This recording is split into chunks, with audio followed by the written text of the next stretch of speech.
we're good. Are you guys ready? I'm sure you're ready. You guys have probably been ready. So welcome back. Thank you guys so much. We'll just speed line. We really don't have that much more left. I do feel sorry for anybody who did have to leave. So hopefully, I don't know if maybe they're able to on stream and watch it, or I'm going to be posting. I probably will be posting a YouTube video on this. So if anybody does miss it, they can always go back and watch. So there's really only one more spot that I want to take you guys on. We are going to get on your flying mount. We're going to go up. We're going to look at the Hand of Gul'dan. And then there is an area that I want to show you that actually does a little area back here that shows the ritual of how Gul'dan raised, or not necessarily how he raised it, but it's like a little bit of a show on when he did raise the Hand of Gul'dan. So this is the Hand of Gul'dan, this big old volcano. So this is the area that Illidan came here to. He was connecting, if I'm remembering correctly, and somebody correct me if I'm wrong, he was using this area. He wanted to use this area to connect to the Dark Portal. Wasn't it this area to connect the Dark Portal to, I'm sorry, not the Dark Portal, his portal from here to Argus? Was it Hand of Gul'dan? I want to say it was. I can't remember exactly, but the Hand of Gul'dan was a ritual place. It was used for any kind of demonic thing. Gul'dan himself raised it.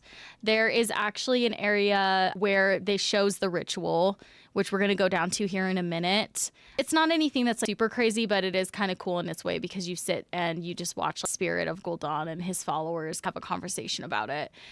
I had some information on it and I literally cannot find it.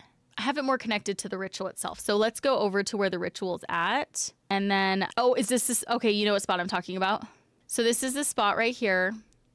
So I won't fly into the middle of it. Once you fly into the middle of it, it does activate the scenario, which it takes a minute. So I'm just going to wait till majority of us get here, and then we'll just all go to the middle, or at least I'll go to the middle. I almost flew in, lol. That's fine. When I did it yesterday, it took a minute for it to even ramp up, so it's not a big deal. Looks like majority of people are coming, I would say, maybe. I am going to get started. It does take a minute to get it going anyway. So what starts happening is his followers, spirits of the past, they start talking to him, right? They start pleading with him about not doing what he's going to be doing. So this is where Gul'dan raised the Hand of Gul'dan, as you can see in the distance from here. This is where he did his ritual. This vision repeatedly appears, depicting Gul'dan committing the acts that would sever the orcish connection to the elemental spirits of Draenor. Gul'dan shattered the land and forcefully took the raw energy, which the elements would not give willingly, to use in the war against the Draenei. After he completes the ritual, aspects of Gul'dan's personality manifest. The remnants of his malice, hate, greed, pride, and corruption all appear in the pentagonal formation around the original copy of Gul'dan, which sits in the middle in a circle of magic, which I wish it would activate. I feel like it's kind of finicky. So the way it would activate is that the spirits start saying, no, don't do it. Perfect. Thank you, Aldous, for getting up there. There we go. You know what? You guys stay back here and enjoy it. I'll stand up over here so it just activates it. Maybe. You'll stand behind this altar. I don't want to ruin the... Come on, Gul'dan. You guys want to do it. Make it move. Come on. Just ignore me. Hopefully this keeps it active. But it kind of did to me last night. It took a hot minute, but I think now it's starting to... Should hopefully start soon. They just got a lot to say. It's fine. He eventually does pop up and turn around, but was she? Here we go. There you have it. And then it just restarts all over again. So, is this person trying to do a quest? We're all just chilling at this altar. He's all like, what the hell? Too funny. But I thought that was kind of cool. It's not anything too crazy, but it was neat to sit there and just experience and watch it. So, all right, friends, let's run. We got to get back on the main road and let's head to Black Temple. This is it. We're going to finally do it. And then what's fun is when we get into Black Temple, we get to actually fight we get to fight the bosses, and I do have information on all of them as well. So let's head there. So in the book, obviously, the Azerothians themselves are fighting to get to the Black Temple. So they travel through Shadowmoon Valley, get past all of this, and eventually make it up to the Black Temple, which they then enter and fight Illidan. I love running past like other players. It makes me so happy. There's just like a whole caravan of us. Everybody like, what the heck? To the right, these are just some settlements. We need group mounts, I know, right? Final Fantasy 14, you can get a mount that holds up to, I think, like 8 people or something like that. It's just like a little blood elf settlement for Horde. You could do the Hive Mind. Oh, I've never done that one. That would be pretty cool, actually. Hive Mind is a minivan. That would have been pretty cool. Oh, look, somebody has a Hive Mind back there.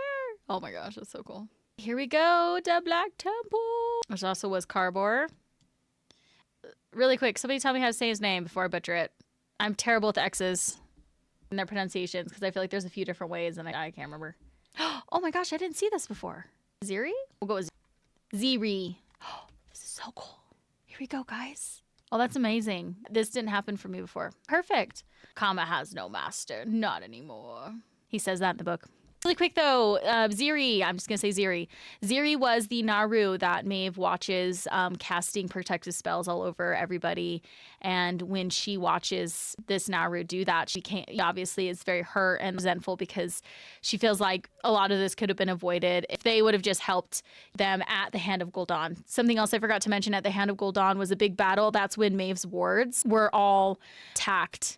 And so that was a big battle that happened over there as well at the Hand of Gul'dan. Got the broken running through. So I'm here to change history and take Maeve out. This is the entrance to Black Temple. Let me just make sure everything's set up. Please don't enter just yet.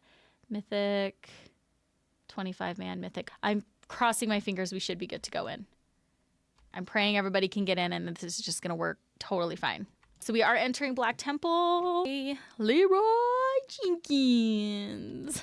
As we go into the Black Temple, we're going to be coming across some different bosses. Some of the bosses are mentioned in the book. There are others that are not. These are the sewers. So we are entering the sewers. This is how Maeve and Akama, they went in through this way. So you're going to see a lot of Naga, specifically High Warlord Gentis. He was in charge of protecting these sewers. At one point in the book, Illidan even mentions, he goes, maybe I should reinforce the High Warlord with some more troops to protect the sewers, but then he doesn't do it, which that probably would have helped. So, fun fact, there's only normal Black Temple difficulty other than when it's time walking, right? Of course. Oh, that's right. My main thing is I just want to make sure it was on 25. So let's go. I think it's up this way. So immerse yourself. This is the sewers they ran up through. And again, as they were going through the sewers, people above in the Black Temple could hear the battle happening within here. They heard they were here and battling. Oh, loot rules? I guess just however it is, they're rolling. We'll find out. I would like it to just be random and we can just roll. So if like transmog drops, people can just roll for it. And then whoever has highest roll gets it situation. All right, before we don't attack boss just yet, we're going to take a nice look at him. So this is the High Warlord Gentis. Few Naga match the strength of Gentis. He was champion of Lady Vosh and servant of Illidan Stormrage and was entrusted the protection of the Black Temple by the Lady. His superior abilities allowed him to surround himself with deadly cold, and his spines and needles could inflict horrific wounds. He was killed during the assault on the temple by Akama, Maeve Shadowsong, and a group of adventurers. So he is the big massive Naga that Akama and Maeve fought in the sewers. And at one point, Illidan, it's either Illidan or Vandal heard the roar of this Naga as he fell. So, all right, ready? You can go ahead and attack him. Perfect. So I think we just loot and it must give, cool, it just drops stuff. So whatever you loot, great. You guys are obviously welcome if you want to give anything away, do anything like that, totally up to you. That's perfect. We'll just do it like that. So once they have defeated him, they run up the rest of the sewers. These are the Illidari training grounds. So this is where the Illidari were being trained. So Vandal and all of the other demon hunters trained in this area. So Supremus, there's really nothing on too much on. Well, no, that's not true. There is stuff on Supremus. Hold on. I just have in my notes to pull up my Kindle because I pull it up. If you guys can, just don't hit Supremus just yet, but you can take out whoever else you want. So Supremus was mentioned, most pretty end of the book. At the entrance to the Sanctuary of Shadows, Supremus stood. The abyssal loomed over even the gigantic Illidari Fearbringers who stalked through the courtyard, wings flapping, weapons held at the ready. Any attacker who got beyond Supremus would have to enter the Sanctuary of Shadows and face more bound demons and sorcerers beyond them. He raced on toward the training grounds. This was Vandal, I'm pretty sure. Outside the doorway, he heard the gigantic, angry roar of Supremus, as if the Abyssal was engaged in combat with some mighty foe. So that's when he was mentioned in the story. He is obviously another boss that the Azerothians defeat as they continue to go through the Black Temple. So we're good now. You guys are welcome to attack Supremus. We are good to move on. All right, now we're going to be entering the temple. All right, Sanctuary of Shadows. We're welcome to defeat whatever demons you want. You're going to see all different kinds. You're also going to see some broken. And we're going to go to the right first. We're going to go to Shade of Akama. This is a very interesting part of the book. I literally, whenever I would fight this boss, I had no idea what it was about, right? Literally no idea. So you have Akama here. You guys are welcome to defeat, let's see, I think we just have to... I'll wait till everybody's here and then we'll say that we're with him. So the Shade of Akama is the dark portion of Akama's soul that binds Akama to Illidan's service. The Shade was a reflection of all the wickedness and evil that resided within Akama's soul. His egoism, vanity, and the lust and greed for power and glory has shadowed his outer piety. Looking upon the Shade, Akama knew that it was, in many ways, his true face, and the broken felt incomplete, weaker, without the darker virtues the Shade also embodied. Akama's power, pride, and ambition. It admires Illidan's singular vision and wants to annihilate all of its enemies. So this is the Shade that Illidan took... Oh, over here. Sorry, not this one. This is actually Akama. His Shade is sitting over here. At any point, Illidan could have bound his Shade to Illidan forever, serving him forever, which means that all of his broken people would have also been under his service forever as well. So we'll attack these Ash-Tongue Channelers. The Shade is going to go after Akama. That's what it does in the book. It goes straight after him. And there it goes. And then once the Shade is defeated, Akama, I assume, reabsorbs him, I think is what he does. And he feels strong again. And then he does state that he's no longer, or he is free. He's no longer under any control. Oh, there he goes, taking it all back. Oh, yep. Your leader speaks. And two... After this happens, there's even references in the book noting that the broken do they're more confident. They don't hang their head. They don't look away from eye contact. Maeve notices this. They just seem more wholesome, put together, and more confident. Less broken. Yep, exactly. In the book too, that was also mentioned, them cheering Hail Akama. So another great part of the book. East Coast for me and late. Enjoy the rest of your tour. Thank you so much, Keiki. I hope you have great rest. Thanks for hanging out and watching. I really appreciate it. I assume we head this way. I'm thinking. Some of these bosses, the next two, I want to say aren't really, they're not mentioned in the book. So the next one is Gurtog Bloodboil. He is a dire orc. He's a heavily mutated orc. He's not mentioned in the book at all. So he's a boss that they've added. So East Coast for me too, but I'm off work tomorrow. So, oh, there you go. But of course, you're going to see a lot of blood orcs over here till eventually you get to Gurtog. Oh, is this where the Gurtog guy is? Or is this the other one? Oh, no, this is... Okay, no, I'm sorry. I skipped. This is Terran Gorefiend. Now, he has a very interesting backstory, and I'm very surprised he wasn't mentioned in the book. So he was born Terran Gore. He was one of Gul'dan's followers and a member of the Shadow Council. Oh, I'll let him speak. Hold on.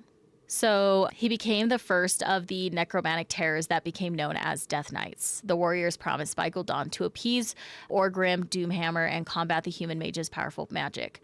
Gorefiend convinced Nazul to unite the Horde of Draenor and invade other worlds, but was slain by Eloin at the Black Temple as the planet tore itself apart. Years later, he was resurrected once more and returned to the Black Temple where he allied with Illidan Stormrage. But he was not mentioned in the book, so I thought that was very interesting that they didn't mention him at all. I thought he was a pretty interesting character with some big backstory. So that's Terran. So you guys are welcome to go attack him now whenever you feel like it. I also think it's interesting that he gets voice lines, but Akama didn't. Unless, did I miss that? Did Akama have actual voice acting done? I didn't hear any of that. He didn't. That's weird that this guy did, but Akama didn't. The main characters. This is one of the few. That's crazy. Oh, that's a cool gun.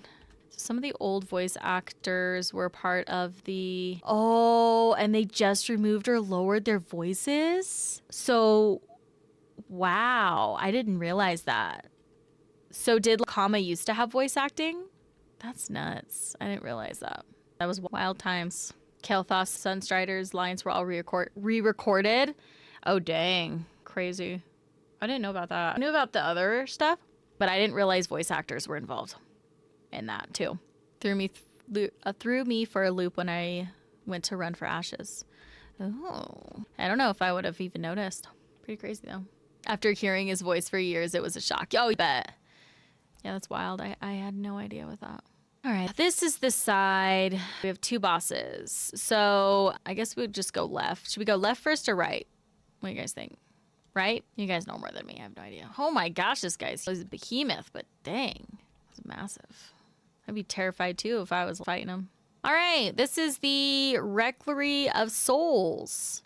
Again, this isn't necessarily mentioned in the book. However, it is known as soul vacuum, so I don't know, maybe if it was a reference to Illidan's soul siphon. That's my guess, but this isn't necessarily mentioned in the book. But that's what I thought, in a sense. I do have some other things about it I can read. Here, pop out. Can you pop out? Hello? So, a figure with 3 faces representing the essence of anger, desire, and suffering. The 3 have to be defeated one after the other. So that's about all I have on it. We can go ahead and attack it. There's really not much else on it. I took it as the thing that was below the temple that people were scared of. Can't remember what chapter. Oh, are you talking about in Dune? Or was it in the actual Black Temple? No, in Black Temple. Oh, maybe. We'll have to try to find, I'd love to find that page and read it. Let's see if I can find it really quick. This boss always takes a hot minute. Comma mention maybe? Oh, nice. I got this little travels log thing. Yeah, I'll have to try to maybe Google it or something and look and see. But that would be pretty cool to connect that with. All right, so now I assume we're going to go fight Gurtog. Again, Gurtog, he wasn't mentioned in the book, but a dire orc, which is a heavily mutated orc. So in the novel Illidan by William King, the something disturbing a comma refers to below the Black Temple is the Rectory of Souls, a powerful entity created by Illidan to fuel his operations. Soul siphoning. Illidan was siphoning the souls of thousands of Draenei and other inhabitants of Outland and storing them within this entity. Fueling portals, the harvested souls were used as energy sources to power the dimensional portals and magical operations of the Black Temple, which Illidan used to fight the Burning Legion. Defilement to a commonist people, this process was profound defilement of their ancestral temple. Originally, the temple of Karbor, turning a holy place into a horrific soul grinding machine. So there we go. So it's definitely a connection to the soul siphoning and to what Akama did state in the book about something disturbing below. See, the more we learn. I would have never known that if I didn't go on this field trip with you guys. So I spent a lot of time here nearly 20 years ago, LOL. And in January, you're going to be spending some more time, right? Because classic Burning Crusade's coming. Anniversary or whatever. The anniversary realms? Is that what they're bringing to Burning Crusade? This is the fun part. Here we go, guys. Den of Mortal Delights. So this was oh my gosh, who just did that? Just kidding. She just was here to enjoy the mortal delights. Just leave me here. Oh my gosh, you guys, this is when it gets spicy. So this is just one big old party hub. This was mentioned in the book. And Vandel would pretty much go and he'd spy on these people a little bit. Creep, but he'd also take some drink. So it was great. So many apples. Oh no, you weren't welcome in the circle. Oh boy. Oh look, you guys, a humidifier. See, just like in the child's orphanage. That's what they're using it for too, right? Oh my gosh, that's too funny. Well, it is steamy in here. True. We got some dancers. Charming patron. They're just here. Oh my gosh, her dress is actually kind of cute. Oh, it's not a dress. Oh no, I didn't mean it. Oh, I thought my punches would hit harder. All these poor guys, they just want to party. So this was definitely mentioned in the book as well. All right, here we go. Oh, got some more partying up here. Too, I thought it was interesting with Akama too, when he was walking through. And that one blood elf was like, hey man, come hang out with us. And Akama's just like, walking. And then they're like, he's so old and ugly looking. And it was just weird. It was poor Akama. But in the book, it mentions this area was granted to the blood elves as not necessarily as a thank you, but for like being a part of Illidan's followers and whatnot. Ooh, these pillows are so cute. I want that pillow. These used to be named concubines.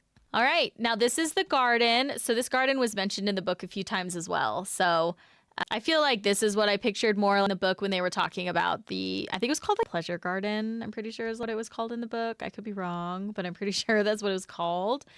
And I want to say too, isn't this where Vandal fought Maeve was in here? I want to say it was in this area is where he got knocked out after fighting her. So, all right, Mother Sharaz, there's nothing too big on her. She's here. So we could just fight her. She was not mentioned in the book either. My memory, I thought Lady Vosh was here for some reason. I thought when we fought her, when I was reading the book and whatnot, for some reason I pictured Lady Vosh being at that part of the raid.